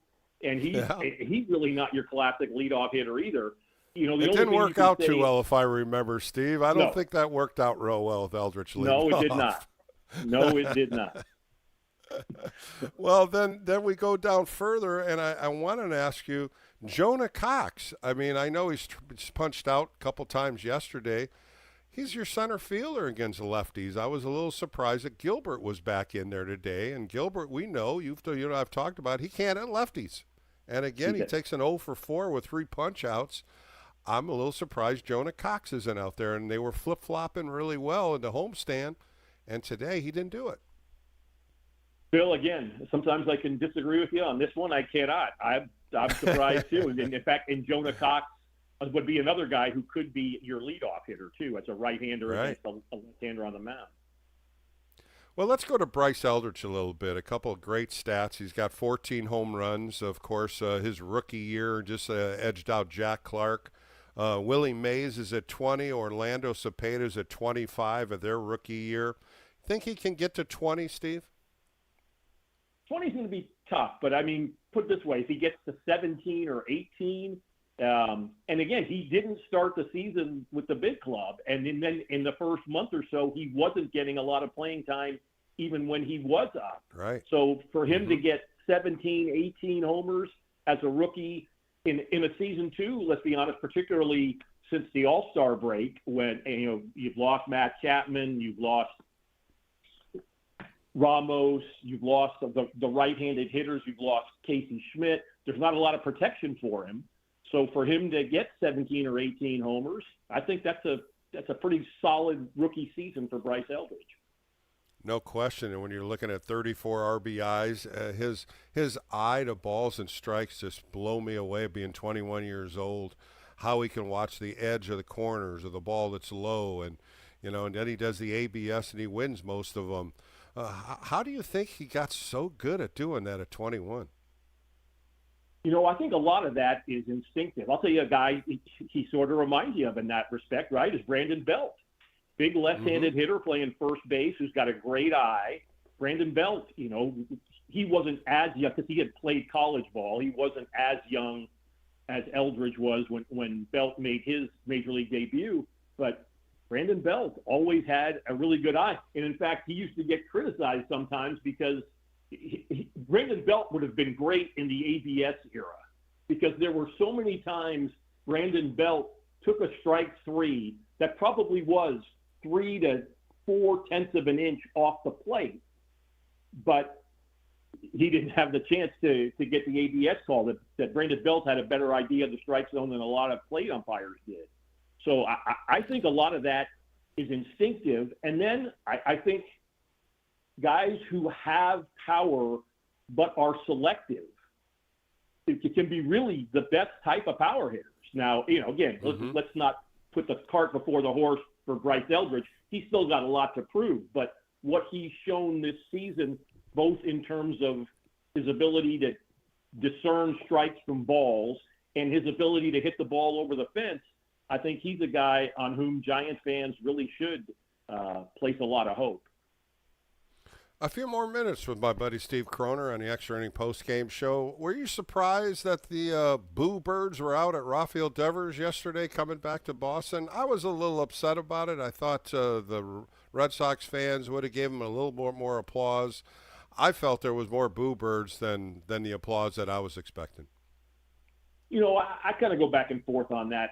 Fans are going to be fans, and look, Rafael Devers did have a kind of a bad parting with the Red Sox last year. The whole thing about whether he was getting pulled off third base because of Bregman, and he didn't want to play first, and then they wanted to DH. So some of that, I get some of the resentment from Boston fans. But put it this way, if I were a Boston fan, I think I certainly would have given him a round of applause for what he had done. Even his numbers last year with Boston, he started really slowly, but by the time the trade was made, he actually was hitting pretty well. But even if you throw out 2025, what he did for the Red Sox for the previous 8 seasons, I certainly think I would have given him a good round of applause. But to me, if fans can do whatever, as long as you're not using offensive language and you're not doing anything physical, if you want to boo, you want to cheer, you paid your money, do what you want to do. Yeah, I agree. Well, tomorrow we get to see the Tugboat for his second outing. Of course, he only threw 2 innings against the Guardians. A lot of fans, I did the post-game show, wanted more innings out of him. And I said, I did too. Of course, we wanted to see the Tugboat. We're looking at his numbers. 91 was the highest fastball. He had a little breaking ball in the mid-80s, a changeup in the low 80s. The velocity and the different spins on the ball weren't what we were expecting, but he comes right at you. He challenges. And tomorrow it should be an interesting way at Fenway Park for his second start to see what he's going to do. Yeah, no question about it. And again, hearkening to what I said earlier about wanting a guy to feel good as he comes off the mound. I assume that the Tugboat, if I could call him by his nickname, not having met him, the Tugboat probably knew he wasn't going more than 2 or maybe 3 innings, but he gets through 2 innings of shutout ball in his major league debut. He feels good about himself. And, Carson, the other thing I think maybe went into that too was Carson Wisenhunt had a very bad game the previous night, and maybe they knew they were going to need somebody in this game coming up tomorrow at Fenway Park. That's another reason that they didn't give Wilkinson more than the 2 innings. But Bill, now let me toss this one to you. Tugboat's a great nickname. With all of your teammates and guys against whom you played in the 80s, who had the best nickname? The Moon Man. Greg Mitten. That was the best one. And he fit it so perfectly, Steve. And you knew the Moon Man. He was perfectly the Moon Man. You never knew where he was coming from. But, boy, when he put his spikes on, when he went out there to pitch, he was one of the best relievers I've ever seen in my big league career. Yeah, I think people, obviously, Rod Beck, God rest his soul, Rob Nen. The Giants have had some great closers, Sergio Romo in the championship days, Brian Wilson. But I think Greg Mitten really gets undervalued in Giants history. He was a really, really good closer. Again, Bill, you saw it up close and personal. I saw it from the press box in the stands. Greg Mitten, Moon Man who he was pretty darn effective when he was the Mound Man. Well, I don't know. I can't remember how many innings he went without giving up a home run, but it was year after year after year. Yeah. And so finally somebody gave up a home run, and everybody was in shock because his sinker just fell. It was like a split finger, but it was a sinker, and where he threw it, and then he had the curveball, he had the off-speed pitch. He was fabulous. And, of course, he made the All-Star team in '82. Rollade's Relief Award winner, and the numbers he put up as a Giant, he was one of the best closers. Yeah, no question about it. And, that era, mid-'70s to early '80s, you're talking, Gary Lavelle, Randy Moffett, Al Holland, Greg Mitten. Those were pretty good relievers in Giants history. Good ones. Well, Steve, thanks for hanging on with me tonight. I appreciate your time. I'm glad you had safe travels back east, and good to hear from you again. Yeah, Bill, I'll give you the quick final bit about the travels. As our flight was delayed in Cleveland coming back out, my son Tom met Dylan Smith's wife, Dylan Smith's mother. And my son Tom said that Dylan Smith's mother was very nice. Oh, very cool. Good stuff there. Thanks, Steve. Have a good rest of the night. All right, coming up next, I sat down with Jacob Hayward. Jacob Hayward's the manager of the Eugene Emeralds, and we're going to talk to him about what's going on in High A and get to know a little bit about Jacob Hayward because he's got a fascinating history of how he got there. And don't forget, his brother was Jason Hayward, the great outfielder who played in the major leagues for many years. That's coming up next right here on the Extra Inning Postgame Show with Bill Laskey.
The game may be over, but we know you want to talk more ball. So KNBR Extra Innings with Bill Laskey continues. Sponsored by Lenardi's Markets of the Bay Area. Quite simply, the best. We are KNBR 104.5 and 6.8, the sports leader. Welcome back to KNBR with Bill Laskey. My guest played 6 years with the San Francisco Giants. In 2023, he became the manager of the Arizona Rookie League. And this past January, he was moved up to High A, and he's the manager of the Eugene Emeralds. Let's bring in Jacob Hayward. Jacob, how are you? I'm doing good, man. How about yourself? I'm doing great. Thanks for joining me, and congratulations, the first half champs of the Northwest League. That was pretty exciting for you being up there for the first year, and your team was pretty elated. Yes, sir. It was cool. It's been a great time so far, and just happy to be a part of the team. Well, let's go back. You grew up in Georgia. You went to a high school called Eagle Landing Christian School. You hit 331, 9 home runs, 42 RBIs your senior year, and you got drafted by the Atlanta Braves, but you did not sign. Tell me the reason why. I think honestly, I feel like it was a maturity thing, and I'm not sure if I was really 100% mentally prepared to go through the struggles of a professional season. I already committed to the University of Miami, and they had confidence in me, and I had confidence in myself to go there and prove I could start and play there. And it was a great university to go to. So at the time, I definitely felt more confident going to college. Well, Jacob, it really worked out for you. You ended up going to University of Miami, as you said, your junior year. You played in all 64 games. You had a 10-game multi-hit games. And you also went to the College World Series where you hit over 400. Everything was maturing for you at the school. Tell me about the play and how you learned how to play a little bit better and pretty much what happened in the World Series. You did very well. Yeah, I mean, early in my career, I was kind of more in a platoon role, so I understood how to be a good teammate, how to be a role player early on in my career. And then I finally earned my starting spot towards the end of my sophomore year by playing well and coming off the bench and just being another part of the team, a really good team. And then obviously, though, my sophomore year and junior year, we ended up going to the College World Series, and those experiences were something that I'll probably never forget for the rest of my life. You know what I mean? And it's just fun, man. Just competing to win. Like I play to win. I play to win the game. I think that's my mindset as a player and even as a coach. And I think at the highest stage, that's the most exciting part of the game. You know what I mean? And playing against the best competition, playing against them in front of a lot of fans, being able to play on national television at a young age, it's pretty cool and it's pretty awesome. And it's just I think it's every kid's dream. So. It's definitely fun, and I just love competing. So that's a big part of being in the College World Series. It's fun. Well, Jacob, that junior year playing every game, a lot of things happen. You make adjustments in the outfield. You make adjustments on the bases. You were a base stealer and also hitting. What were some of the things that you learned in that level? I think, just the talent. I think the talent was a lot better. Just facing in the ACC week in, week out. Just being able to hit, good fastballs, seeing pretty good sliders, man. I was a pretty good fastball hitter, so I saw a bunch of sliders. So I had to learn on the fly a little bit with that. And then being taught defense all 3 years of college by Gino DeMare. He was our outfield coach at the time, and he really implemented, defenses, how important defense is, and defense helps win championships and stuff like that. So. Just learning that, being a good outfielder, taking pride in it, taking pride in my work, taking pride in how I practice. That was a big probably development part of being in college. And then base running, just base running, always understanding that can help win you ball games too. And I had speed at the time, and I definitely try to take advantage of that as much as possible. And my coaches at Miami really instilled that confidence in me and told me to run it whenever I felt comfortable. So it was fun. Jacob Hayward, the manager of the Eugene Emeralds, joining me on KNBR. You end up going and get drafted by the San Francisco Giants your junior year, and you ended up signing 18th round, a little late, but you still signed. Excited to jump into pro ball. Did you know much about the Giants organization? I knew, I've heard from some people that the organization was ran really well. Especially on the minor league side or the player development side. They treat the players with respect, and that's really what I wanted to do at the end of the day, is just being in a place where I could develop my skills and hopefully at some point become a big leaguer. And I know that the Giants always took pride in that, and you see it. You see the homegrown talent from the Buster Posies, the Brandon Crawfords, Joe Panics, Brandon Belts. You see those guys get to the big leagues, and you try to dream and say you want that to be yourself. You know what I mean? So just understanding that, this organization has really been strong with the player development and trusting that. And it gave me confidence to just jump right into pro ball. Well, Jacob, you ended up going to Arizona Fall League. You moved up to Salem Kaiser and then Augusta. And you had a little bit with San Jose Giants.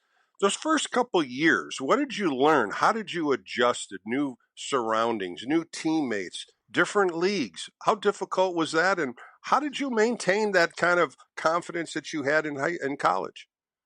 I think, honestly, man, it was fun. Like it was so much fun because I didn't have to worry about Yeah. where I didn't have to worry about going to class every day. You know what I mean?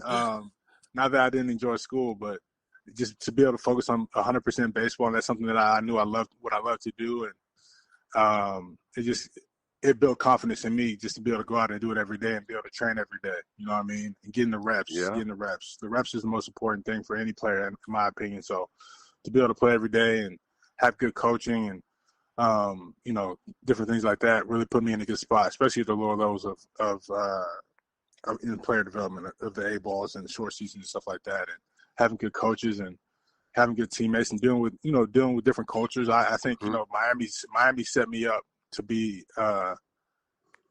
comfortable and uncomfortable. You know what I mean? Because totally. it was a big adjustment going from Georgia, a southern state, to Miami. Miami's the South, but they ain't the South. You know what I mean? It's different cultures. It's international. Dealing with different languages 24/7, and being able to adjust to that was definitely, having that was definitely an easy adjustment for me. Getting the pro ball, dealing with the Latin culture, and dealing with players from different states and different countries and stuff like that. So it was it wasn't difficult, but it was fun. I really enjoyed it. It was a pleasure to see. And it's a foundation for just learning about the cultures of different worlds, and the culture of baseball is from everybody, every color of skin, every type of different areas where people grew up in, and that's kind of what you just kind of said there, and it really made you blossom. And in 2020, a very strange year, COVID hits, and you have to take the whole year off. What did you do in that time, and how did you adjust, thinking, "Hey, I got to get back in baseball shape"? Yeah, I mean, honestly, we didn't stop. Because I worked out with my brother a lot during that time. We just kept working out, hitting in the cage, tried to find some baseball, but a lot of things were shut down because of COVID. But just tried to stay as active as possible on my own, I think it was a good thing for myself, because I learned more about myself as a human being. I think everybody did at that time. You know what I mean? So, but it was obviously it could be tough to just missing that playing time, but at the same time, I think it was a good reset to be able to look at and have a good perspective on life. So it was definitely a good time, and we just continue to work out most of that time. So I didn't stop baseball. Baseball never stops for me. Yeah, that voice you hear on KNBR, Jacob Hayward. Let's just talk about your relationship with your brother. Of course, Jason, a major leaguer for many years, a superstar, an all-star. The relationship with you and him, how would that start, and how did that grow into being a professional player? I mean, it started, my whole life. He's been a big brother to me, and has always been a leader in my family. And, it's been a blessing to have him as a brother. You know what I mean? Just take care of me, take care of the family. Always looking out. If I've got any questions, he's always there for me. And then just having the good friendship that we have now is really important. You know what I mean? Just bouncing ideas off each other, and not just about baseball, it's about life, man. And it's really been it's been great to have him by my side and me by his side. So it's been phenomenal. And he's built a good career for himself, and I'm proud of him and everything that he's done, because he's earned it. You know what I mean? So it's special. It's special. And it's probably just same. He's proud of you too, little brother. And those are the things that are great about brotherships. And after 6 years, you just said, I'm a free agent. I want to get into coaching. 6 seasons, you had 57 home runs, 7 triples, 95 doubles. But you wanted to get into something. You wanted to teach. You wanted to coach. What made that decision come for you? I think, one, the love for the Giants. I feel like I'm really passionate about the game. I saw an opportunity where I could manage or be a coach and help out the next generation, because I feel like I played for so long in this organization, and I knew the insides and outs. I knew so many people, met so many people, and created so many good relationships that this would be a great place to start if I had the opportunity to do it. You know what I mean? And to just be able to pass on knowledge to players and help them out in their everyday lives, not just on the baseball field, but just to be able to help mentor them was really important to me, because I just felt like, as a player, I've probably been in every situation possible, from a guy who had to earn his spot on the team, or from a guy who was a top 30 prospect, or a guy who ended up being a role player, or a guy who, ended up being the forgotten player in some sense, you know what I mean? So just to be able to go through those different avenues, those different stretches in life, I feel like I was kind of built for the coaching side to be able to help these young men and help them grow into, good people. Well, Jacob, it's definitely worked. Kyle Haynes raves about your communication, the way you're level-headed, the way you understand the game, the way you teach the game. And he watched you in rookie ball. He watched you for 3 years, and now the move up to Eugene. Has there been many changes from rookie ball in Arizona now to Eugene? Just the coaching mentality of it. No, I think, honestly, Bill, I think the coaching stays the same. Mm-hmm. You know what I mean?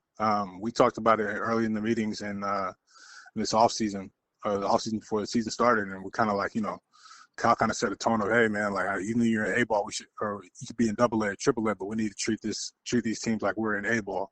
You know what I'm saying? And I always try to treat the rookie ball players that way. I treat them with respect. Just because they're new doesn't mean that they don't know the game and they can't get better.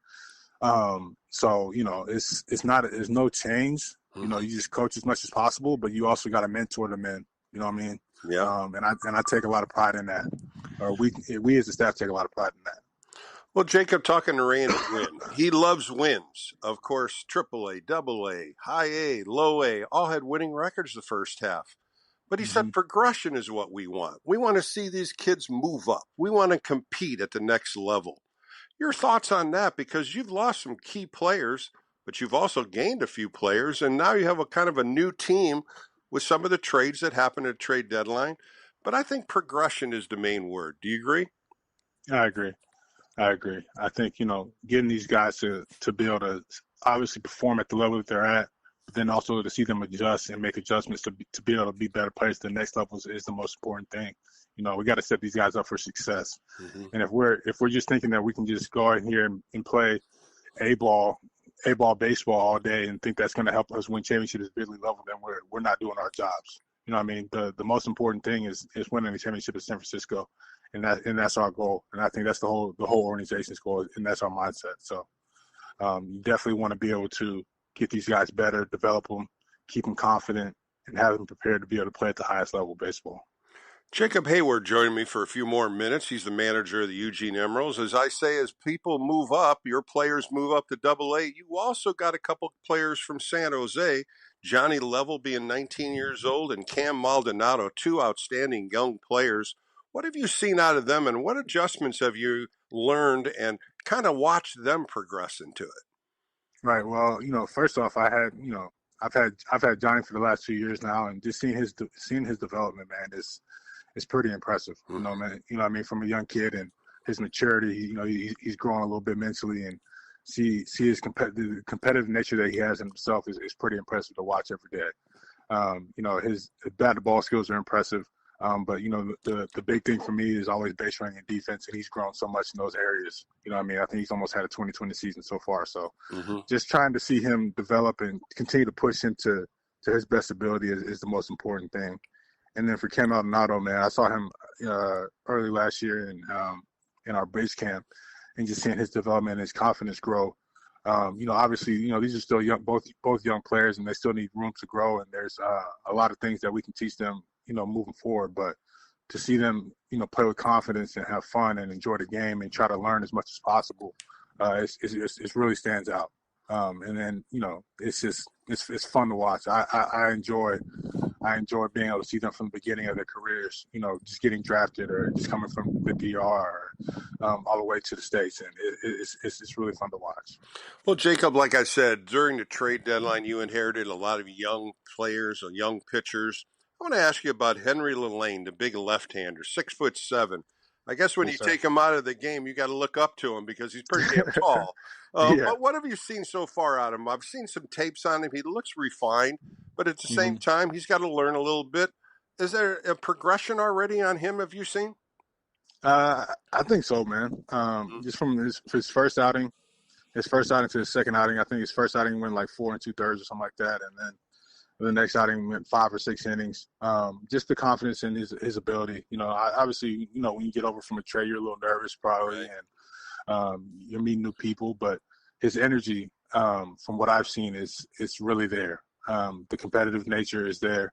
The belief in himself, the feel for his teammates, that you can see the respect that he has for his teammates. He has that.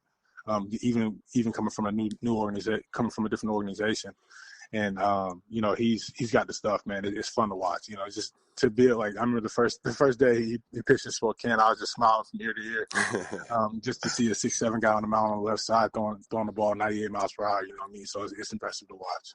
Yeah, it's got to be exciting for you too, especially what you just said. Players coming over, they're nervous. They've never had that happen before, and they always think the team they sign with is the team they're going to get to the big leagues, and now it shakes it up.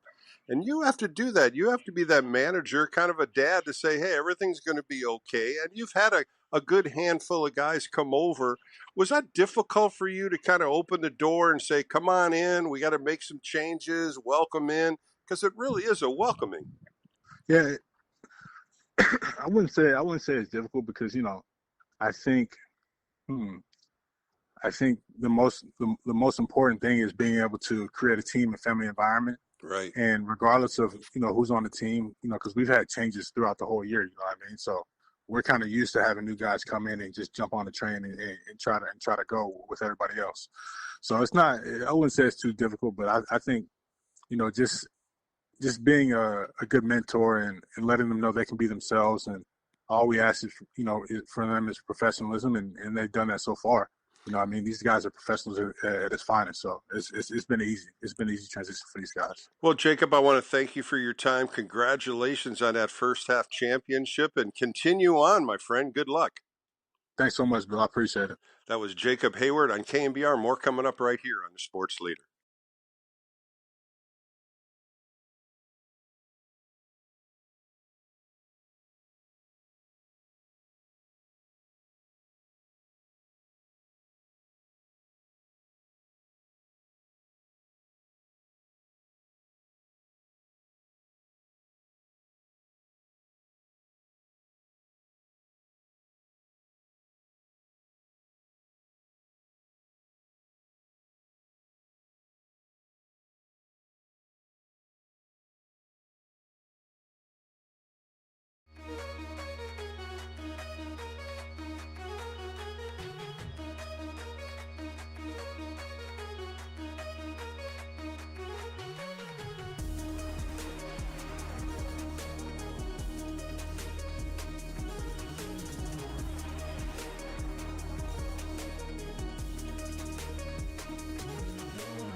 You're listening to the former Giants righty. It's KNBR Extra Innings with Bill Laskey. Sponsored by Lenardi's Markets of the Bay Area. Quite simply, the best. Heard on your Apple HomePod by saying play KNBR.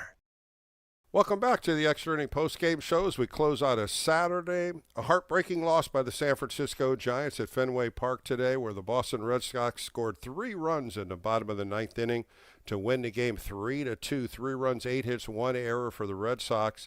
2 runs, 8 hits, no errors for the Giants. They'll do it again tomorrow, the 3rd game of a 3-game series against the Red Sox as they close out a 6-game road trip. At 12:15 right here on KNBR, first pitch, Matt Wilkinson, a.k.a. the Tugboat, is going to pitch for the San Francisco Giants against Jake Bennett, a left-hander who's 7-6 with a 3.4 earned run average. Extra Inning Postgame Show will follow that. Marty Barrett, a Hall of Famer for the Boston Red Sox, is going to sit down, and we're going to talk Boston Red Sox back in the day in 1986 when they went to the World Series and lost to the New York Mets. I want to thank my 2 guests today, Steve Kroner and Jacob Hayward. They'll be on the All KNBR podcast if you missed that. And also Kyle Haar running the board, producing the show. And, of course, all Giants callers calling in. Great conversation about the Giants tonight. For Bill Laskey, have a great rest of this Saturday night. We'll do it again tomorrow on the Extra Inning Postgame Show. More coming up right here on KNBR, the Sports Leader.